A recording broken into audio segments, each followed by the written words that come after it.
Chapter 3 of Birth, Time, Mortality by yours truly, James Holmes, 00HOCWWID. Chapter 3, Path A. So we're going to get into adulthood. And one thing that I'm going to break down is that I'm not going over every single pathway when it comes to adulthood, because it all falls on the line of one big giant spectrum.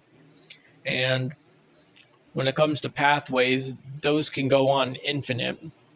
There are pathways I've never even been introduced to. There are pathways that you have never been introduced to. I'm just going to go over the typical ones that, a majority take. First off, starting off out with dropout. And, you can drop out in high school. Usually with those, it varies. They could have that sense of feeling lost, which I'll get into later on as well.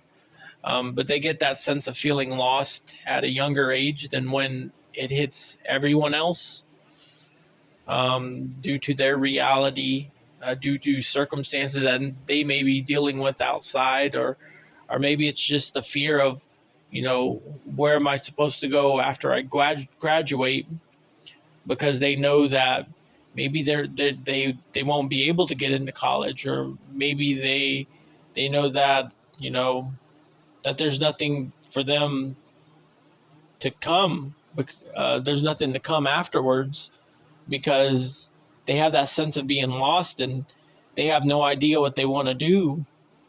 And, they might not think very highly of themselves because of the environment that life, put them in to make them think that way. And so they just get that sense of being lost and they just drop out. And there's also some parentals who will make their kid drop out because of their own battles or whatever might be going on in their head, probably being overly protective when it's really unnecessary. Basically setting their kid up for failure, putting them, dropping them out, telling the system that, they're under homeschooling and blah, blah, blah, blah, blah, when really what they're doing is they're putting it all in the child's hand to take care of everything with their education, with no type of guidance whatsoever, when in all reality that child is codependent on you to guide them to success. When in reality you ruin any chance of success that they may have by making their life even harder now, because no job is going to take you without a high school or GED, and without the proper guidance to direct them in that type of path of, homeschooling environment, and you're leaving it up to them to do everything. It's not going to get done because they don't even know what to do. But when the sensation of being lost hits you in college, it's because college is a big smack to the face of being independent. And that's one thing that we're not taught. Through elementary school, middle school, high school, we are only taught codependency. Even in our home life, the home that we grew up in, codependency. Nowhere in life are we taught to be independent. Now, sure, through the upbringing and stuff, there might be, your parents give you some chores and you get a sense of independence with your money, but that's still not a sense of independence, because they're literally telling you what you need to do when it comes to the chores. It's still codependent, because you are depending on them to give you a chore list. So that way you can get some kind of,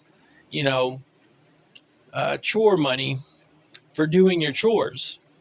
So you're not teaching them any kind of independence, not at all, because they are still depending on you to make the chore list. But yeah, college is the big wake up call. That's the big slap to the face. And a lot of people drop out because of that sensation of being lost. And a lot of the times, a lot of the parentals who are guiding their kid into college, they don't even know, because a lot of them didn't even go to college, but they're directing their kid to go to college. But yet the kid don't have the correct guidance that they need to go into college, because they don't even know that it's an independent mind frame when going into college. But they're going in with a codependent mind frame. And you can't expect someone with a codependent mind frame to stay in an environment of independence, because that is very intimidating. They don't know how to respond. Their whole life in the school system was just blending in and just abiding and listening to orders. Where in college, it's a whole different ball game. Everyone is doing their own thing. No one really listens, Like, no one is barking any orders at anybody. They listen to themselves. If they want to go to school, then they'll go to school. If they don't feel like going to school, then they don't feel like going to school. If they don't feel like showing up for class, they don't feel like showing up for class. There's one solid example that I love using is, just a year ago, you were raising your hand to go to the bathroom, and now you're dropped off in college, and you raise your hand, and it's a big slap to the face when the teacher literally tells you, listen, you can go to the bathroom if you want. Like, I basically don't care. And they will show you the body language that they really don't care. Like, you don't have to raise your hand. And they're not used to having that type of power. It's too much. It's too much of a wake-up call. So how do they respond? They drop out. It's too much. There's a deadline for everything, but you don't even have to show up. You don't even have to do the work. The teacher, or professor, whatever, they're not going to get on to you.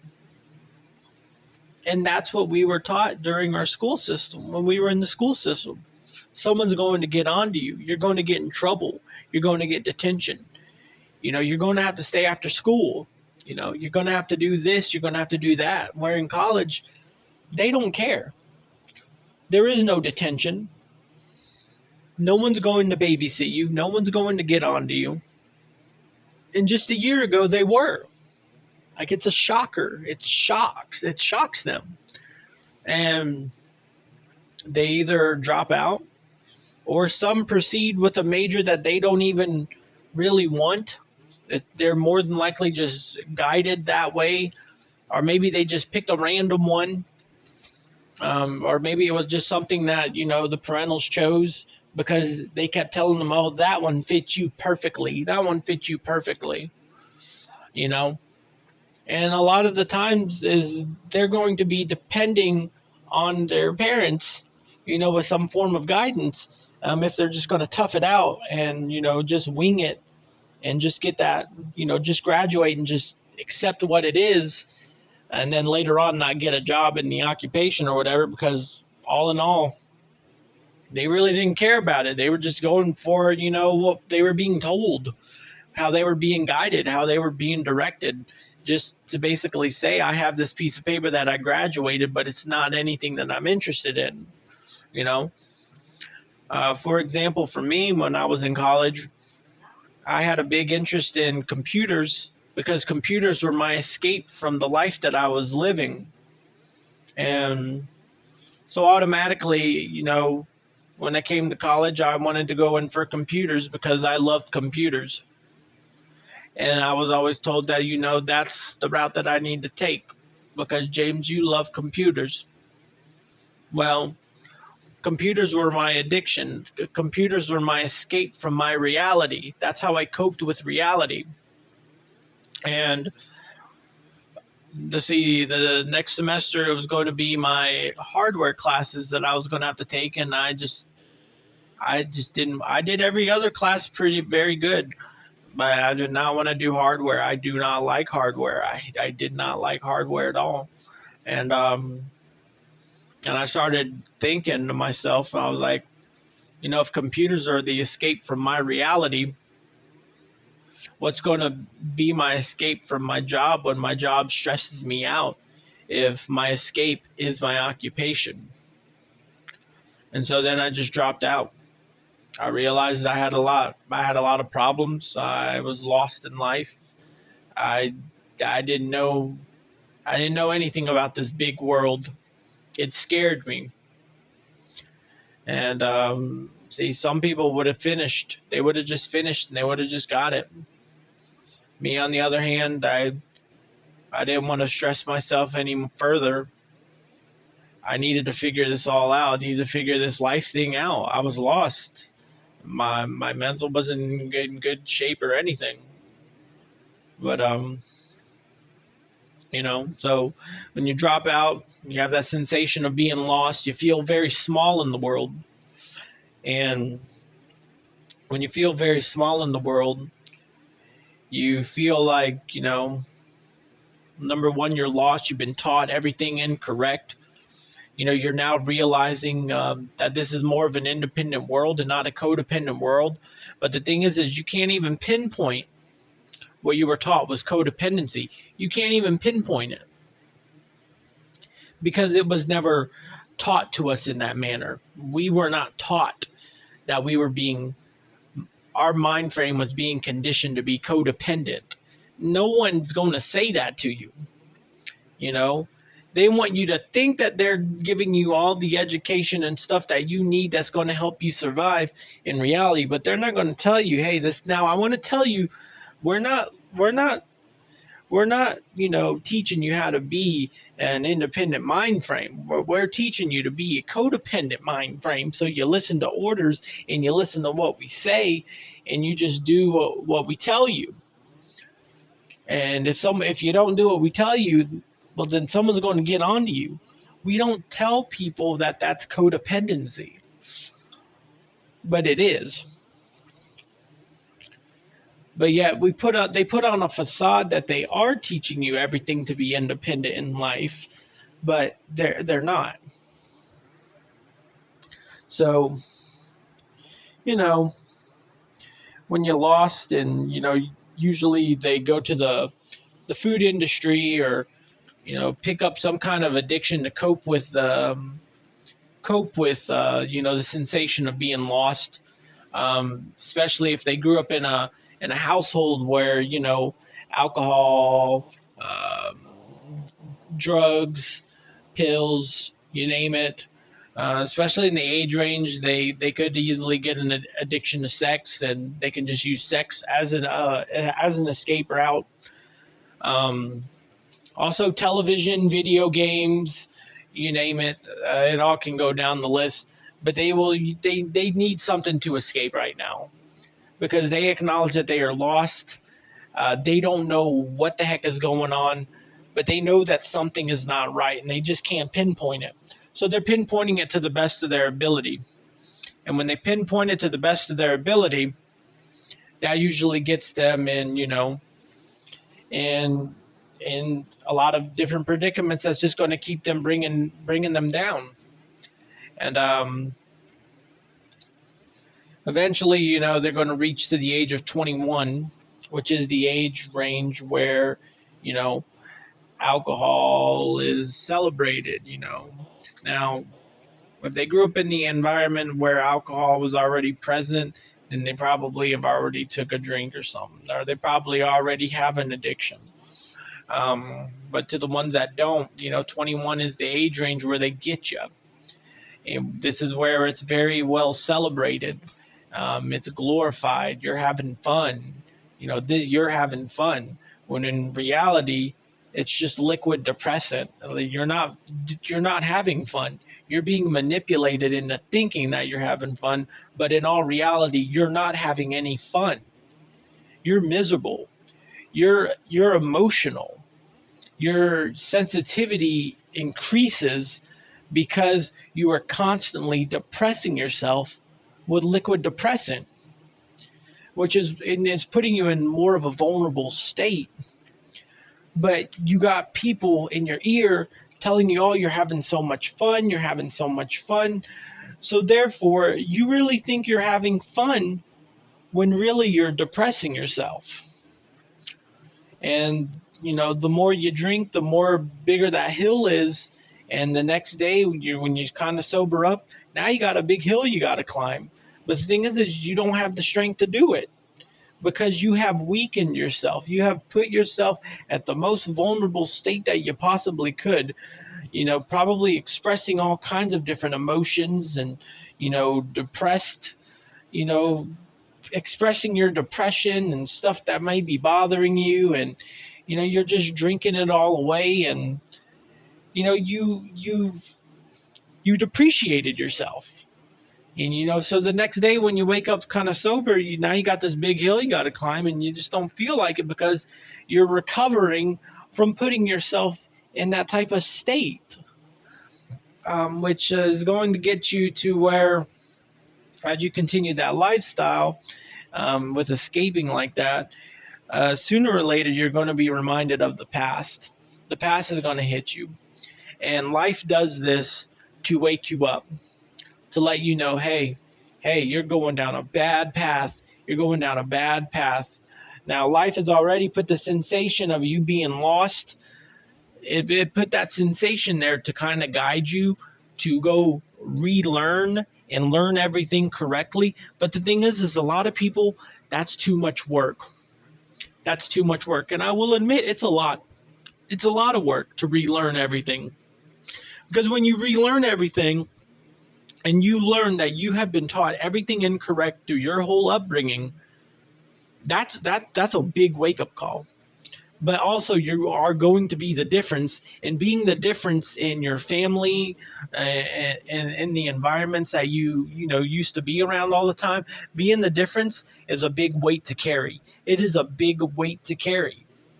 And a lot of people do not want to take that kind of responsibility because they can't even take responsibility for themselves, because they were raised in a codependent mind frame where someone else was, their responsibility, and all they did was just ask questions, and what do I need to do, and they would just abide.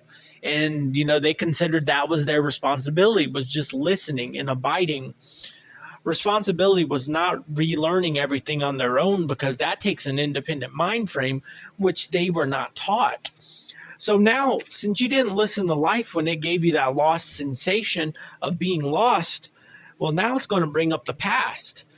Your traumatic experiences from your past are going to start coming up, and you're going to start remembering things that you thought you forgot, and it's going to haunt you, and it's going to start to torment you, which means you're going to be, being even more dependent on escaping. Some people will take this notification as, well, now I think I need to go in a different direction and try to find peace with my past. But a lot of people don't do that. A lot of people do not. They will escape even harder to noise out that sound.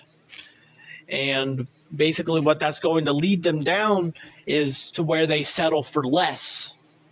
And basically they give up on life. It's too tough. I realized that I was taught everything incorrect. And now I'm having to relearn.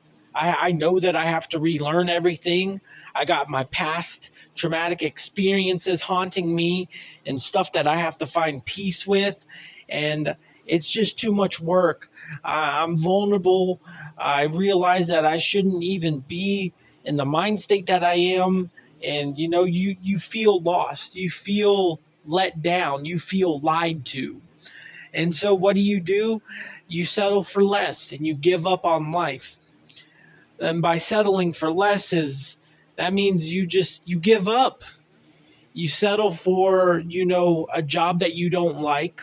You settle for a partner that has traits that you may need to work on, but you just use them to fill in that space so that you don't have to work on that, because they have those traits and you have traits that they may need to work on, and they just use you to substitute that area so where they don't have to work on that for themselves as well. And you both just give up together. And both of you have some kind of addiction problem that you both codepend on each other. Maybe one has a drinking problem, maybe one has a TV watching problem and just wants company, you know. Either way, you're going to be addicted to something, whether it's, company from someone to give you the reassurance that you need, someone to give you some form of emotional affection or something, to just let you know that you're going to be okay, to watching TV, watching movies, binge watching, to drinking the pills, to so on and so on. Partners codepend on each other for their own demons. So that way they don't have to work on those demons because they have someone to substitute that area, so they don't have to work on it. The demons can live with them all they want, but they have a partner that's going to take the place of that effort that they need to put on with working on that within themselves. So basically, this goes to a quote by Benjamin Franklin, where he quotes that most people die at 25 but get buried at 75. And some people die earlier than 25. And what that basically means is that you've given up. So now you're no longer living. You're just existing. You're just existing. You settled for a job that you don't like. You work with people that you don't like. You work with a boss that you don't even like. You're doing something that you don't like. You live a life that you don't like. You deal with a partner that you don't like, all because you have settled for less. Because face it, you don't like that partner. You only like what they can contribute to you, what they can contribute. Because if they couldn't contribute something that you needed to work on, well, then why are they there if they're not independent? Because if you both were independent and you both, had a healthy relationship, then both parties would be independent mind framed. But since majority are codependent mind frames and majority are codependent relationships, you are depending on each other for something. You're depending on it, and you couldn't live without it because you need their dependency. You need that type of trait that they have to fulfill your dependency on them. And so you've given up. So you died at 25. So now you live the rest of your life just existing and living a life that you didn't want to live. You live in denial. You're living a life where you just settled for less instead of improving yourself and becoming your best self for the life that you were given. You've given up. And so now with that reality check in mind, and now you probably know it, you probably acknowledge it, which is going to need, you're going to be living a life that needs more to escape that. Now you're going to need more. You're going to need to increase the volume of how much you escape, because now you're going to be escaping from other things. It could be some things that your partner may be doing. It could be some things that people at work are doing. It could be stuff that your boss is doing, or stuff that your kids are doing, Now you're needing to escape from multiple things. You're needing to escape. You're living a life of nothing but escaping. You're not living a life that you want to live. And which pretty much is going to end up going towards materialism. And materialism is an addiction in itself that, a lot of people fall under, because I believe life has put that as a sign of putting some kind of change in your environment as a sign that you need to change something with yourself. If you're looking at it from a realistic eye, and you see how much change you keep putting into your environment by buying stuff, and that's a sign from life telling you need to change. You need to change. Because the thing is materialism is just a quick dopamine kick. Whatever you just bought's going to last a week, and then you get bored of it and you want to go buy something else. And so basically, you end up working at a job that gives you the money to support your materialistic needs, because those materialistic needs make your life somewhat worth living, even though really you're just filling your environment with clutter. And when you have a physical environment of clutter, that means your mental is going to be nothing but cluttered, because you have no clear space. You have no clear space in your physical. So how do you think you're going to have a clear space in your mental? Um, and basically what this boils down to is eventually you're going to be living for the weekends. You're probably working a job where you're living for the weekends. And that's out of 7 days out of the week, there are 2 days where you can enjoy life. So 5 days of misery, 2 days of celebrating. But the thing is the way you celebrate isn't even celebrating. You use those 2 days to escape instead of building something. Instead of building something for yourself. Instead of working on your independence. You're using those 2 days to escape. Sleep in, binge watch TV, binge watch movies, maybe drink all day, maybe take a pain pill, stuff like that. Like, that is people's weekends, and that's what they look forward to. They live a life where they look forward to escaping the day. When there are so many opportunities that they could have taken advantage of within those 2 days, they refuse to, because they just want to escape. They want to enjoy their time escaping, living a stagnant life while life is continuously going, continuously moving, continuous opportunities left and right, but yet you're staying stagnant and you're just escaping. And eventually living that type of lifestyle, you're going to end up keeping up with the Joneses. You're going to keep up with what your neighbors are doing. And see, this goes under competition, in which we are taught in the school system and whatnot about competition and how competing with others is the way that, that's what competition is. When in reality, in an independent mind frame, your competition is you. The person you see in the mirror, that is your competition. No one else is your competition, because every individual life is going to be different.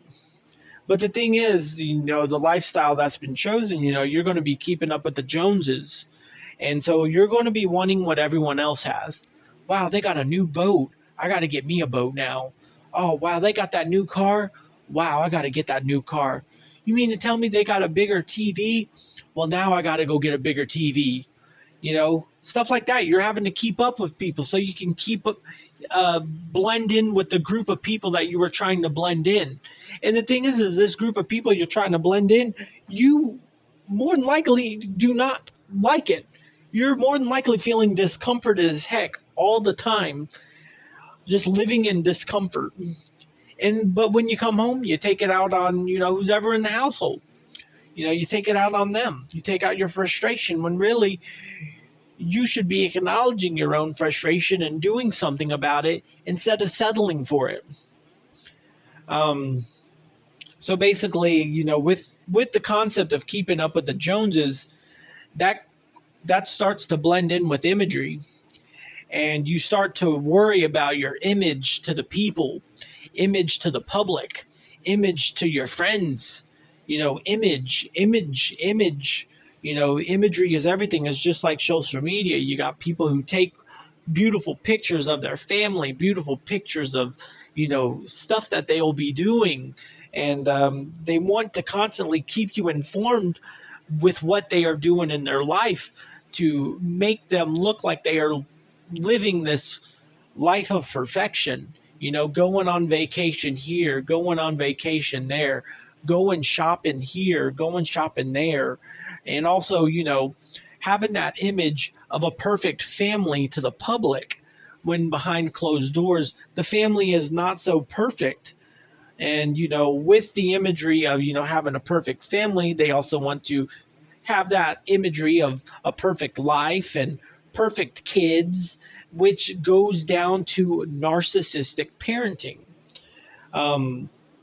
which are very, very controlling parents.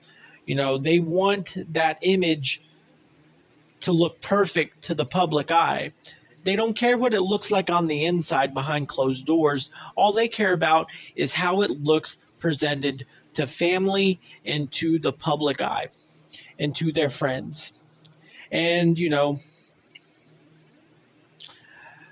those parenting in that way and living in that way, that's going to be, continuously, living a life of consistent escaping now. Like, I mean, you're escaping heavily now because you're living a life that you don't want to live. You're living a life that other people are living so you can blend in, so you can relate, and which is going to just make you want to escape your life more because you're not living a life that you want to live. So basically, you're living a life of denial. Now, with your kids are going to grow up to be examples of what you need to work on. And the thing is a lot of people do not see that. But even at a young age, your kids are signs of stuff that you need to work on. But majority of the time, those kids are silenced so that you can continue to live the way you live. But the thing is your kids will become a product of their environment, whether you like it or not. So, say you have a drinking problem. Well, when your kids grow up, one of them might have an even worse drinking problem. And that's your sign every time you see that kid just drinking away or, hungover. That's your sign that you need to sober up. Look at this example that you set for that kid. Look where he went down or she went down. And there's also the kid that is sober, just completely sober because of everything that it was around during the upbringing, And every time you see that kid, you're constantly reminded that you need to sober up. You need to sober up. The kids turn into solid examples of what you have to work on. And if they are, if they picked up a lot of the addictions and the stuff that you have done, they're usually doing it worse. They're going to be in a worse condition than you because the kids always want to one-up the adults because they are the ones that carry down your traits. That is the point of having kids, to have them stronger than you, to let them know more than you, so that can be passed down to the next generation to come. So when you are leading by a poor example, what do you think that kid is going to do for the kid that is not the difference in your family, the difference in that environment? They're going to be setting a far more worse example for the generation to come. And, slowly as, life continues on, the partners are going to slowly start separating. So, the relationship's not going to be what it is. You're living a life in denial. They're living a life in denial. You guys argue all the time. You're going to start separating. You're going to start doing your own thing. Probably going to be pushed to a point to where you guys aren't even sleeping in the same bed anymore. You're not watching the same TV anymore. You are just separating. You're just dealing with one another's existence, and you're just accepting it. You're accepting it, but you still maintain that look of perfection on the outside, however. Because you don't want them to think that, your relationship is crumbling. But the thing is, at the end of the day, your relationship is not the only one crumbling. Literally everyone who lives that lifestyle, their relationship is crumbling behind closed doors. Literally every single one of them. But, the arguments are going to increase and everything. You're going to start separating more, arguing more, which means you're going to start escaping more. And, you're going to be hiding a lot of your misery. Say when your kids come and visit and stuff like that, you're going to hide the misery. You're going to hide your issues because you don't want them to think that, you're messing up. You don't want them to think that. So you're going to hide it. You're going to hide it. You don't want them to know that anything's wrong, which that which living like that slowly leads to a midlife crisis, because you're wanting to go back to a time to where you could escape with no problem and you were having quote unquote fun, when in reality you were not having quote unquote fun. That's why it's in quotes. You were not having fun. You were constantly escaping a life that you should have been living. But instead of living, you were literally just existing. You were existing to be accepted instead of living a life that you accepted. And you're wanting to go back to that time frame because you felt like you were the king of the world or the queen of the world. You felt like you were on top of things. You felt invincible. You want to go back to that life. And the thing is there's no way of going back to that, which means that all those demons that you have been, constantly pushing away and constantly denying and constantly sweeping under the rug, all those past traumatic experiences from your childhood and stuff, it's coming in attack mode and it's going full throttle and it's going to attack you at every angle that it can hit, because you're sitting there trying to go to a midlife crisis, which is slowly going to bring you back to the reason why you were escaping your life at that time frame for a reason. And that reason was everything that happened in your childhood. So that means all your demons from your childhood are going to arise from you trying to go back to your midlife crisis and try to live back those glory days. But the thing is, you don't even realize why you were living those glory days. And when you come to realization that you were living those glory days because of your traumatic experiences that you had in your childhood, well, now you're going to be escaping even more, but those demons are going to be attacking full throttle. They're not going to back down one bit, because you neglected every single thing that you should have worked on all those years of your life, but you have refused. You have refused. You wanted to live a life of being accepted instead of living a life that you needed to work on and improve and be that example for your family that was necessary. Because like I said, the kids can grow into a worse version of you and say there is one of those kids that are living a worse version of yourself and they have a worse form of addiction than what you have. That could have been corrected by your example if you would have corrected yourself instead of living that life, that glory life of your glory days. You could have been improving yourself and setting the example that was needed so that that one kid that has a worse addiction than you wouldn't have went down that route, because it only went down that route because of your example that you were setting before them. They learn from the best. So now that this big old reality check, is in your peripheral, now you're going to be escaping even more. You're going to be ducking, dodging those demons to the best of your ability, but they're going to consistently attack. They are going to continue attack because guess what? They know you're going to stay silent about every childhood trauma that you had. They know that your partner don't know about all that bullshit because guess what? You've been hiding it for so long. You've been hiding it for so long. It's never going to come up. So the demons know that you're going to be hiding it. They know that you're not going to speak up. So you're going to escape it as much as you can, which means that your codependency is going to increase on your partner. You're going to be increasing so much when it comes to that codependency, constantly telling them you love them, you love them, you love them, constantly want that reassurance that you are loved because you need that reassurance. The reason why you need that reassurance is because those demons are attacking full throttle and you're having to escape more and more and more and more, and you just want that sense of being loved, that sense of being cared for. But the thing is the expressions and stuff that are being expressed, that's not even love, that's just codependency.